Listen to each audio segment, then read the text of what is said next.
Marae, première.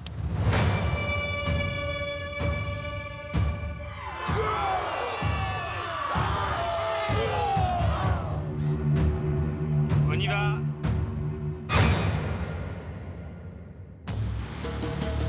Le film Marae, c'est d'abord l'histoire de 4 jeunes filles qui voulaient surfer là où personne n'avait jamais surfé et qui vont se retrouver sur une île confrontées à des monstres. C'est l'histoire d'une héroïne qui va devoir survivre. Action! Le paradoxe d'un lieu sublime et d'une histoire terrible. Regarde-le bien dans les yeux. C'est vraiment une histoire de défi. Okay. Tu vois, c'est du western. Hein. Ce que je recherche, c'est des comédiennes ou des comédiens qui peuvent, en se reconnectant à leurs propres blessures, à leur propre traumatisme, à leur propre histoire, amener une sincérité, une puissance existentielle au personnage.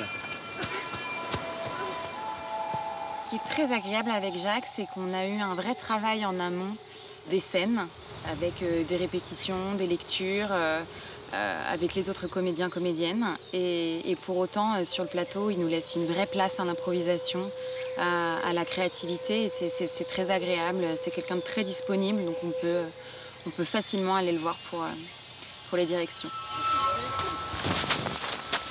En fait, Jacques, il est tout le temps dans l'artistique. Et en même temps, tout est très découpé. Toi, tu es plus dans comme le serpent avant de... D'accord. Tu peux aussi jouer là-dessus. Ouais, pas tout de suite la transe. Donc il a une vision de la mise en scène à travers le découpage. Il ne tourne pas pour tourner. Il tourne pour donner un point de vue des personnages, de mon personnage, du personnage des autres, et au-delà de tout ça, son point de vue général sur l'histoire.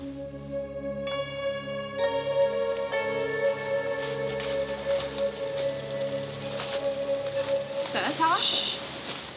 L'idée pour moi était de s'inscrire dans la tradition du film de genre, du film d'horreur, sans pour autant être dans l'expression gore. Et cette fois-ci, on est sur avant le Marae.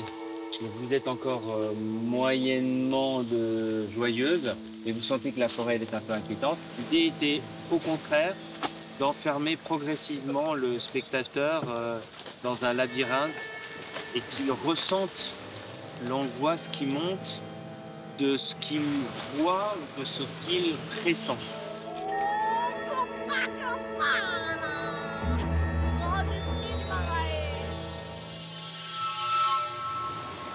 Et c'était important pour moi de travailler en scope.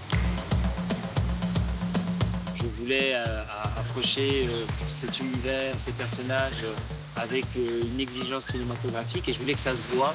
Et le scope et l'anamorphique permettaient de le faire. Action! On a utilisé les objectifs des années 70 qui créaient beaucoup de grains, des flares extraordinaires dès que la lumière tape. Et ici, évidemment, elle est très présente et elle tape par moments quand on est dans la forêt, en permanence quand on est sur la mer. Mais c'était important pour moi d'avoir un rendu très marqué dans une époque.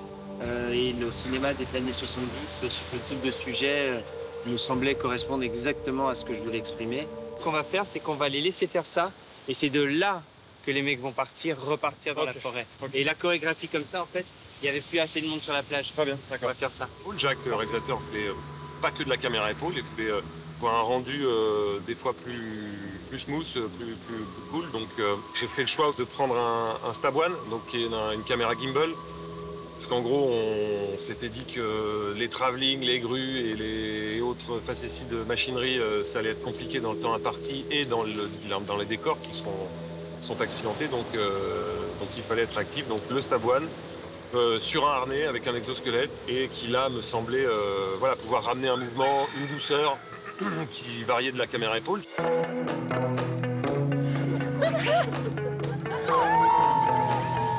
Je pense pas qu'on renouvelle un genre. Je pense qu'on s'inscrit dans les pas de ceux qui ont, avant soi, visité un genre. Action!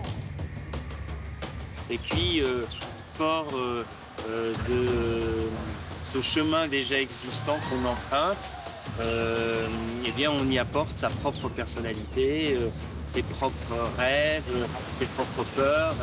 Et de cette façon-là, en personnalisant son travail, eh bien, on renouvelle le genre à sa façon. Et c'est ce que j'ai essayé de faire.